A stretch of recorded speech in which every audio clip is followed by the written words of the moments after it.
Bridge family, we are honored to have a fellow Wheaton College graduate with us today. This is my new friend, Brett McCracken. Thank you so much for being with us today, Brett. Brett hails originally from Kansas, Missouri area, and now lives in Southern California. Brett is a senior editor at the Gospel Coalition, a wonderful treasure trove of good, thoughtful theology and cultural engagement. And Brett also recently came out with a brand new book called The Wisdom Pyramid. We'll be talking about that in a little bit later too. But Brett, thank you so much for joining us today. And I really appreciate you being willing to bless us here in Colorado, even though you're in California. So thanks for joining us today. Yeah, no, it's my pleasure. Great to be with you, and it's fun to connect with you, even though we didn't seemingly know each other when we were at Wheaton. I know, it's crazy. Yeah. Maybe you saw me give a gladiator speech or something in the cafeteria or something. Oh my gosh, was that you? Yeah. Yes, now I know you. Okay, now there you go. I remember that. That's right. I would do these gladiator speeches. It was a little bit crazy. Oh, funny. I do remember. How could I not remember that? The church family knows that I'm a little bit wacky and sometimes and do really weird things. So some good times. Well, I actually did do the gladiator speech. I did dress up as that for some of our skits during COVID and shutdown and stuff. So perfect. The church is familiar. So you're still going with that. I'm still running it. All these years later. Yeah, sometimes you got to move on, but I'm still living the glory days. That's awesome. Brett, it's awesome to have you. And today kind of our focus is, as we've been walking through the parables at the Bridge, really the parables is Jesus's wisdom for the spiritually attuned, right? Like, how do we live in the kingdom? How do we live wisely? And then how do we engage our world with wisdom? I think I was reading just the other day in Exodus. It was interesting. Exodus 23:1, it says, "You shall not spread a false report. You shall not join hands with a wicked man to be a malicious witness."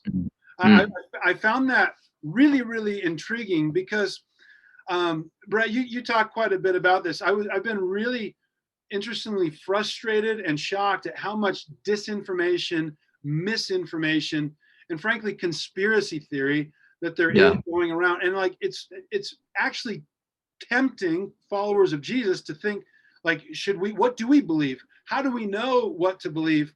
And how do we live wisely? How do we walk through those times? Brett, I just open that up to you. Like, what's disinformation? What are its effects?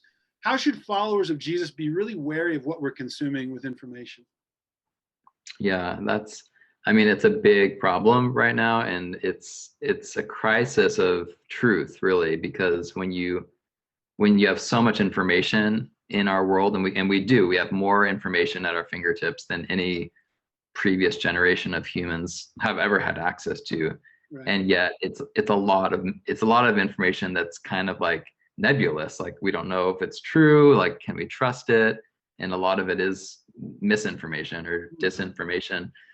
And I mean, the reasons for why it's so hard to know what to trust, like, I think one big issue is that it's so fast, the speed of information in the digital age. Like, we share things, like, we process information too quickly, right? It's too fast to be able to properly, like, vet the information and investigate it a little bit and figure out, like, where are they getting their facts here? Like, are they telling the whole story?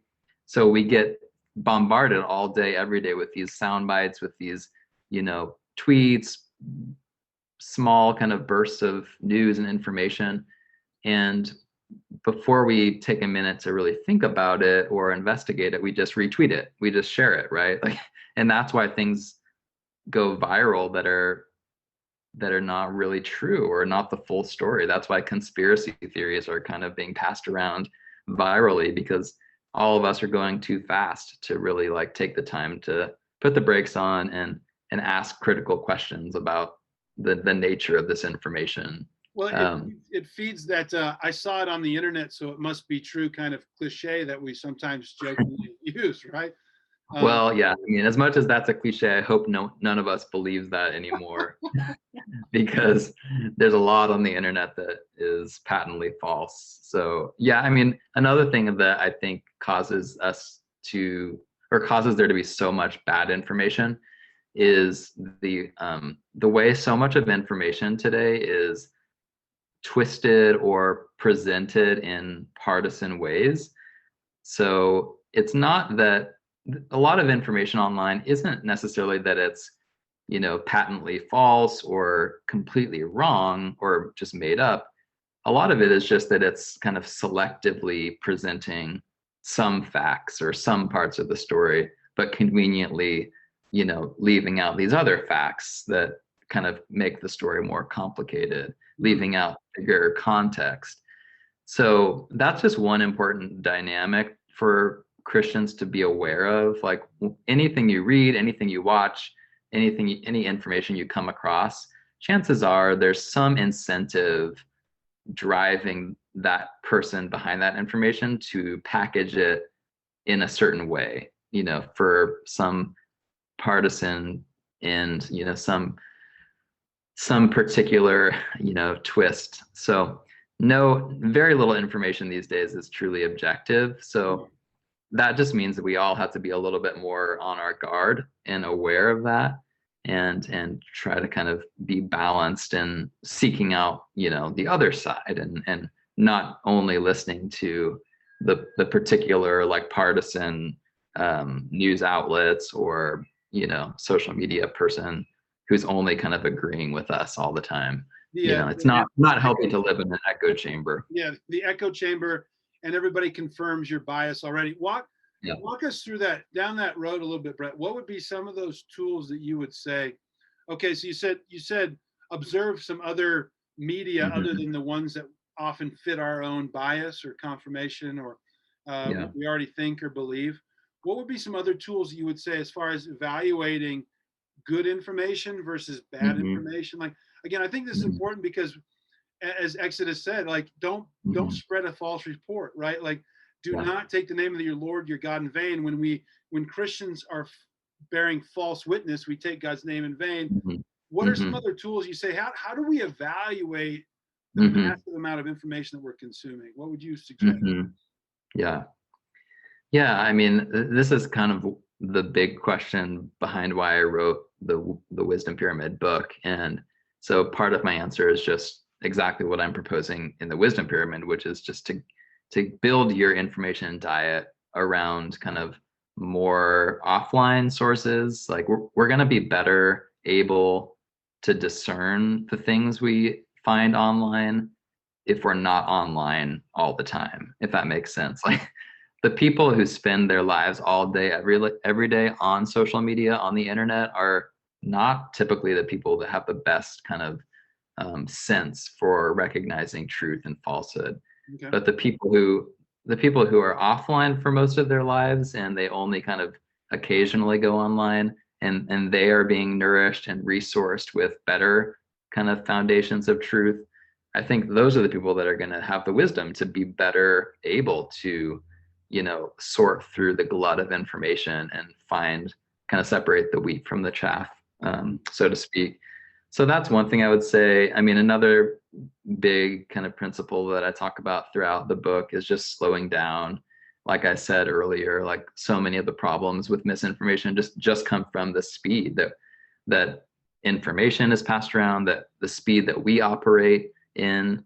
You know, we've kind of lost the art of like the slow, reflective, critical thinking that we desperately need in today's world, and that anyone needs if they're going to be wise. So I often talk about James 1:19 and how crucial that wisdom is. Be quick to listen, slow to speak, slow to become angry.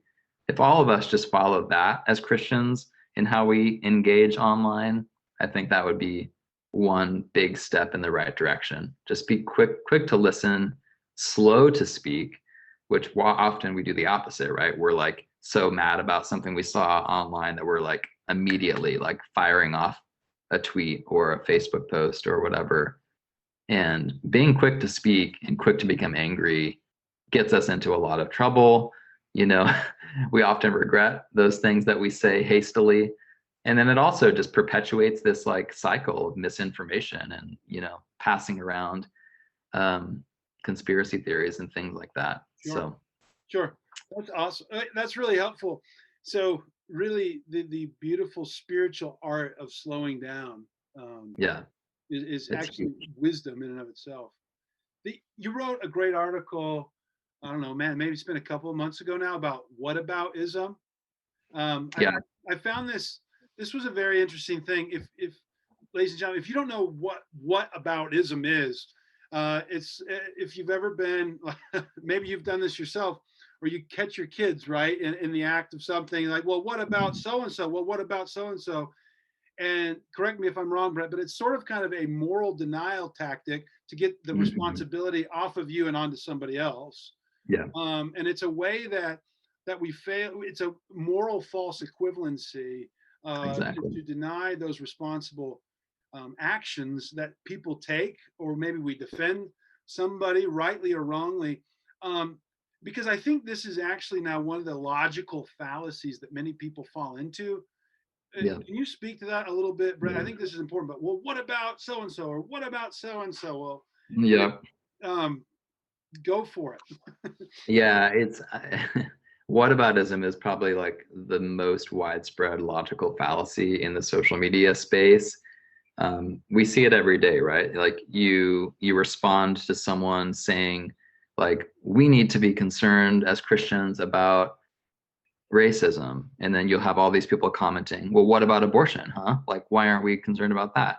And then vice versa, right? Like, so whatever the issue is, it's like, if you don't want to take responsibility for that issue, you can just absolve yourself by pointing to some other thing and saying, well, this is a bigger threat, so what about that? What are you doing to address that problem?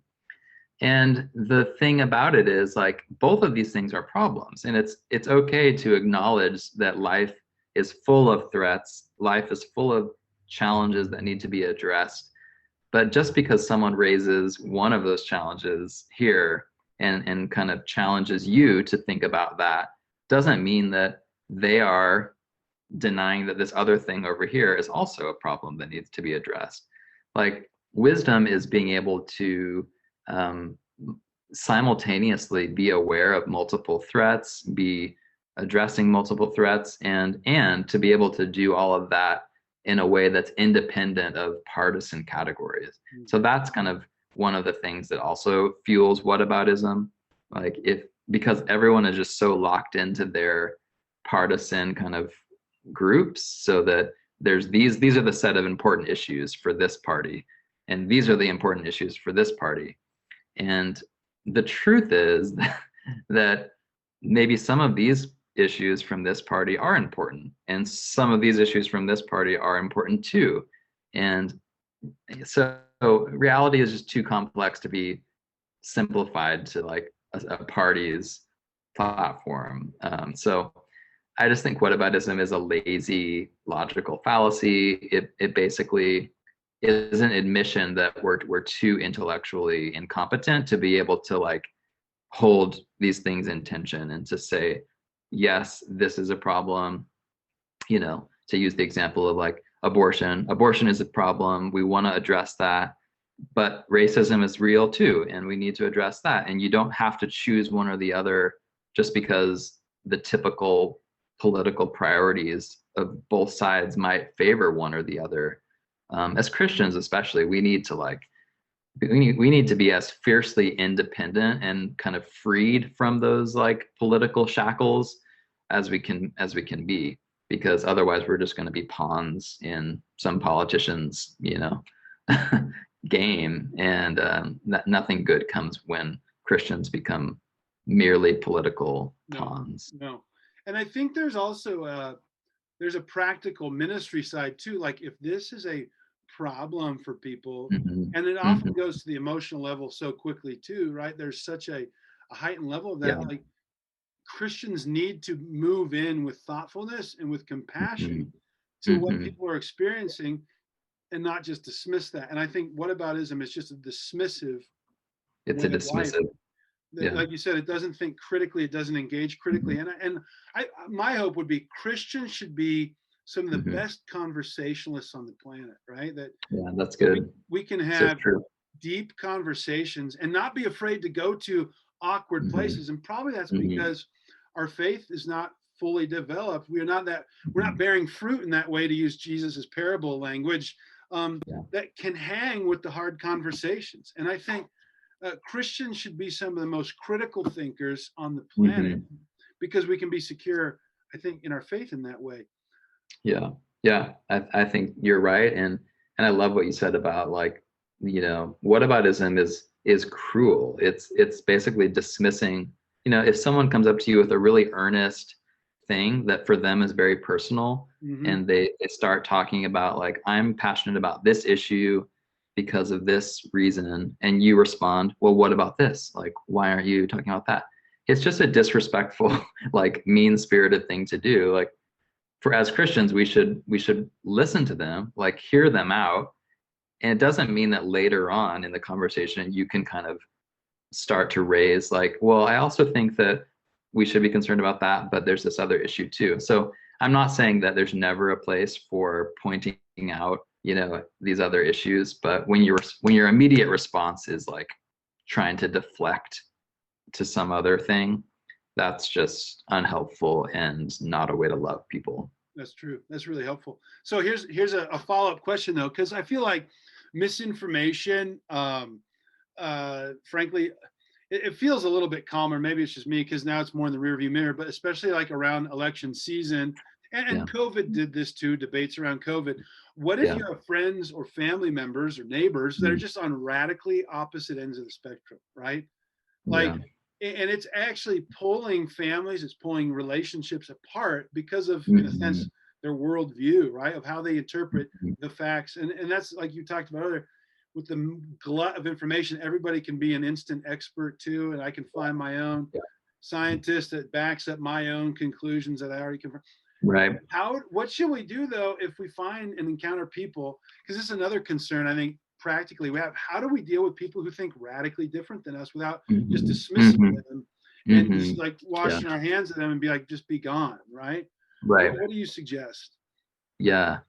Yeah. I mean, that's such a common experience. Like everyone in 2020 probably had people in your family, in your church, in your friend group who really like diverged in passionate ways on some of these hot button issues, masks or, you know, politics, the election, etc. So I think this is a really practical question. And I think my advice would be, first of all, it's good that we're talking about actual people in your community because it's a lot easier to make progress with people who disagree when there's an opportunity for real in-person fellowship, like going to a coffee shop and like talking over a long coffee, having a meal.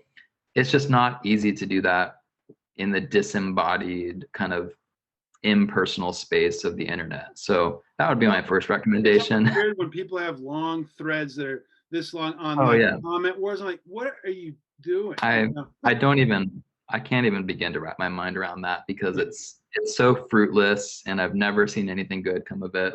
Yeah.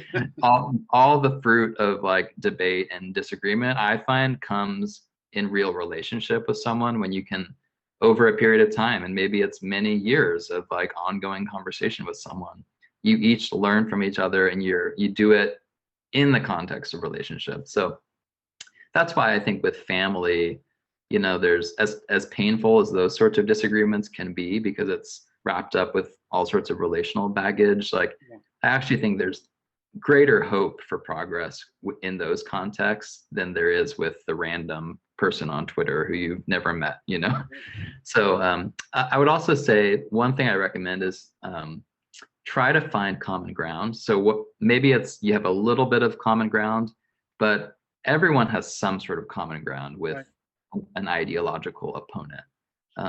So it could be just a trivial thing like sports that you like, or like, but start there. Like, start with common ground because it builds trust. And these conversations, what we need more than anything is trust. We so much of the problem with our discourse today is that we think the worst of people and we don't trust them. Right. And we jump to conclusions and think that they think the worst about us. And so I think that it's absolutely critical to build relational trust. So start with common ground and go from there. And then another thing I recommend is, like, once you start getting to the meat of your disagreements, like, ask each other for the sources of your perspective. Like, where did you arrive at that perspective? What's your story? Because for most people who are really passionate about something, it's not just something that came into their brain one day. It's a whole journey that various life experiences have shaped. And it's super helpful as we listen to someone who disagrees with us to hear that story and to humanize them and recognize, oh, okay, so now I understand a bit more why you hold the position that you do. So kind of understand the sources that have led into their perspective, both in terms of life experience and then also, the news that they listen to, and like, what are the like books you've read, what are the podcasts you've listened to. And I think that's a really fruitful thing to kind of get a better picture of how each other has come to where they are at. So you're basically describing actual ministry to another person. Like, right? Yeah, basically. Tell us your story. What's formed you, and why are you Mm-hmm. why are you the way you are today? And you'll find out a lot. But that, you're right. It's going to take a lot more time than just simplistic argumentation, it's going to take time. I love that. But it's time well spent, I think. Yeah. Well, and I think there are times I've talked to some friends about this too. There are also appropriate times for boundaries. Like, I do not want you to send me unsolicited information download that you found on the internet. Like, those things are appropriate too, like to have a real conversation. Like, and I think it's entirely appropriate in those moments to tell someone directly, like, look, I'm happy to like have an offline conversation over coffee sometime, but I don't want to keep doing this back and forth over email or, social media. So feel free to say, let's halt this, or let's take it offline. Correct. And also, I think that sometimes there are just really toxic people who they're not really interested in a discussion. They just want to be heard. They just want kind of a megaphone to like unload. Right. And so those people you should also be cautious of, and kind of avoid. There's two types of opponents or people on the other side of issues. There's the good faith opponent who actually wants to kind of learn and is open to being persuaded a little bit.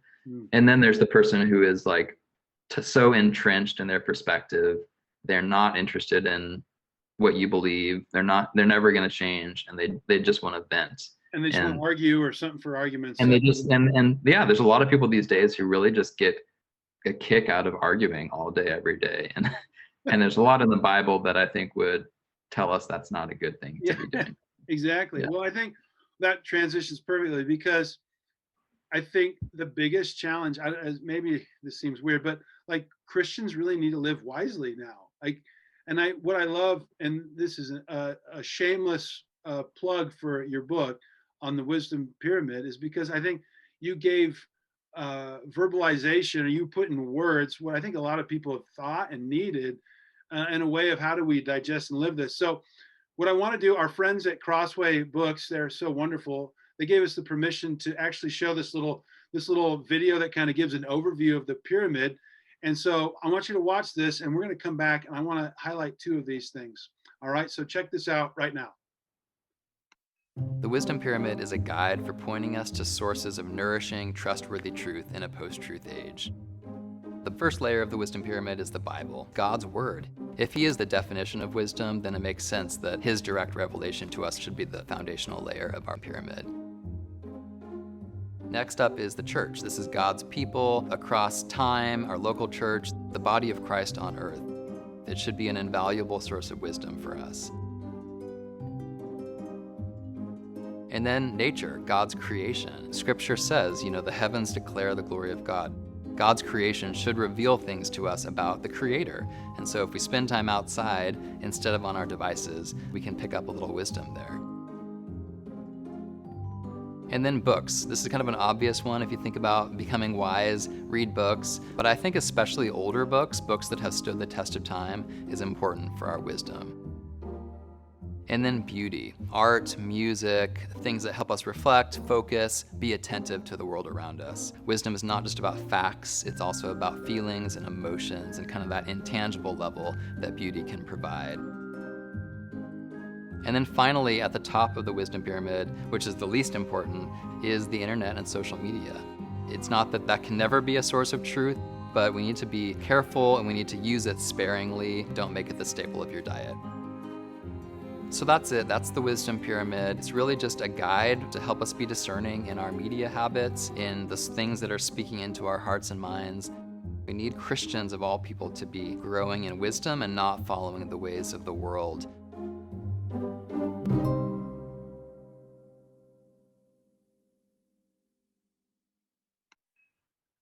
Big thanks again to Crossway for that phenomenal little video. All right, Brett, I would love to speak briefly about maybe two of these. One, I would love to talk about the church. Obviously, the word was the foundation. Then secondly, you have the church. And then I want you to pick maybe one of your favorite ones or one that you're most passionate about. Yeah. But why is the church, again, we're not just talking about showing up, consuming a service on a Sunday. That's not church. All right. That's attending an event. And although we have a big theology of what the church gathered is, for sure. But we're talking about the wisdom that comes from being deeply involved with the people of God. Yeah. And then I want you to pick on maybe one of the other ones that you like. So why is the church as the people such an important source for wisdom and formation? Yeah, I mean, I think you hit on it when you mentioned the consumer mentality. Like, in a culture that we live in that's so oriented around me, right? You can live your whole life thinking that you are the center of the universe. Your smartphone makes you kind of a little g God, and technology is just kind of amplifying this narcissism that, you know, life is about me and my desires and my preferences and, you know, with the things that I want to curate in my personal feed. And what's so helpful about the church and why it's such a countercultural source of wisdom in a narcissistic age is that it's not about me, it's about God, and it's radically about God. So just the idea that you would go to church every Sunday at least once and do these things like singing worship songs and taking communion and praying and sitting still for 30 minutes to listen to a sermon, like all of these things are like deeply countercultural, but they're oriented around God, and they shape our hearts and our minds to be not so much about us, but about God. And so that's one big way that the church is a good thing for our wisdom. I think another one is just the communal aspect of it. Like, again, in a narcissistic age, like where we're prone to kind of go on our own path and follow our heart and, you know, live our truth, so to speak. That's what our culture is kind of telling us to do. The church draws us into a bigger thing, right? A bigger community where we are shaped by one another. And the body of Christ is an organism that builds itself up. And, you know, that's what Jesus designed it to be, this collective kind of, you know, structure. Like Peter uses this language of like, you are living stones being built up into a spiritual house. And I love that. Like in our culture of individualism, like we like to think like each of us is just like our own perfectly, you know, unique rock that no two are the same. And Peter is like, no, like each of you are rocks, but your purpose in life comes when you're built up together in this house that God is building. So there's just something beautiful about like being part of something bigger than ourselves and being involved by God in his mission in the world. And he does that through the church. And as opposed to making like individual choices in a vacuum, when I want to make consequence, I have actually a family that cares about me, and like we submitted like big life altering decisions, not even just the big ones, but even small things like you know, how do we organize our days? Where do I live? Where do I work? How do I spend my money? How do I spend my time? Yeah, no, community is such a gift for making better decisions in life, you know, we're not just relying on our gut instincts, but we have all these people who who care about us and who are interested and invested in our spiritual health and our growth.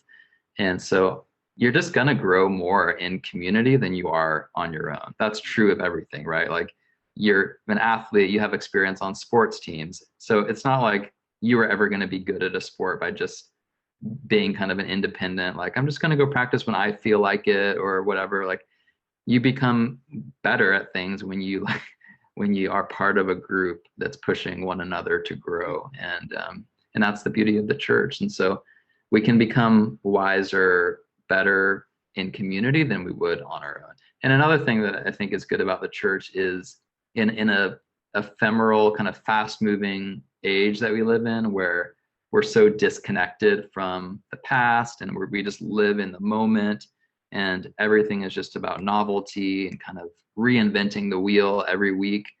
The church just draws us into this longer story, like this 2,000-year-old story of Christian history, and then going forward as well, right? It reminds us that we're part of a community that will live together with God eternally. So it just puts the present tense focus of our culture in perspective. And I think it allows us to lift our eyes from this horizon and see this beautiful bigger picture, and realize that, this short little life we have, it's not ours to reinvent. It's not, we don't get to like redecide what reality is or what morality is, what's true, what's false. Like, it's better to just kind of have some continuity with what's gone before us, and hand it off to the next generation in a way that it will be preserved. And the church is a great vehicle for that. There's freedom in that too. There really is a lot of freedom. You don't have to. Oh, it's so freeing. It's not Atlas Shrugged, the way the world's on me. I have to just right. It's awesome. Right. Awesome. It's such a burden. It's such a burden to bear that, like, in this life you have to like make a difference, and you have to be an influential social media personality, and you have to have all these likes, and like, man, no wonder anxiety and mental health are on the rise. Like, it's just such a crazy thing to bear, that weight of that. Yeah. Well, that was really helpful. So pick one more category. I mean, you wrote the book on it. Yeah. I want to encourage people. What in like 2 minutes, give us one of your other little favorite, maybe they're all your favorite little layers, but well, I mean, there's a few that I could talk about that I love, but maybe I'll talk about nature, because you're in Colorado, and you have the beauty of God's creation. Against it sometimes. Sometimes skiing the slopes is more fun than being in church, So. Well, yeah, I mean, it's, who can blame? Yeah, I mean, we here in California, we also have amazing, the ocean and snow-covered mountains are both like an hour away from my house, which is amazing. Yeah. But I mean, I loved writing the chapter on nature because I love being outside, and me and my wife and our boys, we love going to like parks and hikes and national parks, and I love Colorado, and we're going to Wyoming this summer to Jackson Hole and Yellowstone for a summer trip. And I've always sensed, like, since I was a kid, I've always sensed, man, there's something like spiritually enriching about like being out in God's creation, but I never could fully articulate why. So writing this chapter of the book really forced me to do a lot of research and see what other Christians have written about this. There's actually just a really rich tradition in Christian thought about general revelation, this idea that God revealed himself in a special way to us through scripture, and that's our foundational source of wisdom. That's why it's the bottom of the wisdom pyramid. But he also revealed himself through what he made, through his creation, general revelation. So you actually see that in various passages in the Bible, like Psalm 19, for example, where it talks about the heavens declare the glory of God, the sky above proclaims his handiwork. Romans 1 talks about, even people who've never heard the name of God in a specific sense, like just by virtue of living in his creation, there's some things that they should know, and they have no excuse not to know. So I just think it's really interesting that even the Bible directs us to pay attention to creation. And Jesus talks about, like, look at the sparrows, look at the lilies, he's always using nature imagery to convey ideas. So I think there's a lot there for us if we actually take our devices off, take our earphones out, put away our screens long enough to go outside and pay attention and actually just like look at a tree and just think about like, wow, what is this thing God made? Like, what is it? What kind of God would make this? Like, if you're in Colorado, there's so many things you could just sit in front of and consider the beauty of it. And it's not only about a concept that you like think about, it's also just a bodily appreciation, right? Like there's nothing like just breathing in the fresh mountain air in Colorado, or the fresh Pacific sea breeze at the beach, near my house. It's just, for me, it's an opportunity to worship God and to say, look, God, you didn't have to do this. You didn't have to make the world so extravagantly beautiful, but you did. And that's the kind of God you are. So I say in the book, wisdom is worship. And I think that it's true that wisdom, in some ways, it's less about the things that are in your brain as it is about your orientation towards the God of wisdom, the source of wisdom. And so anything in life that can stir up our passion and our worship of God, I think, is something that can make us more wise. And so for me, nature is one of those things. I love it. I love it. Yeah, I just got back from southwestern Colorado, some of the prettiest mountains in the state near Telluride. Oh man, yeah, just it is rugged peaks, and you look out and you're like, "Thank you, Lord." And right. It's a wonderful gift to be enjoyed. It recharges our souls. It refocuses us. Yeah. And thank you, Brett. Thank you so much for taking your time to be with us Yeah. And it's awesome to just be your friend now, and especially as a fellow Wheaton College alum right there. And my friends, again, I would encourage you to check out, this was to whet your appetite, but really, I would encourage you to check out this book, The Wisdom Pyramid, by our friend Brett here. And I'll try to link his article on whataboutism too, and you'll get to know Brett through those things. But Brett, I just again want to thank you. May God bless you in your efforts as we live in a crazy world that needs more Christian wisdom. And so thank you again for your time, and may God bless all your efforts, my friend. Thanks so much, James. It was fun. Yeah, awesome. Thank you. Thank you. Thanks.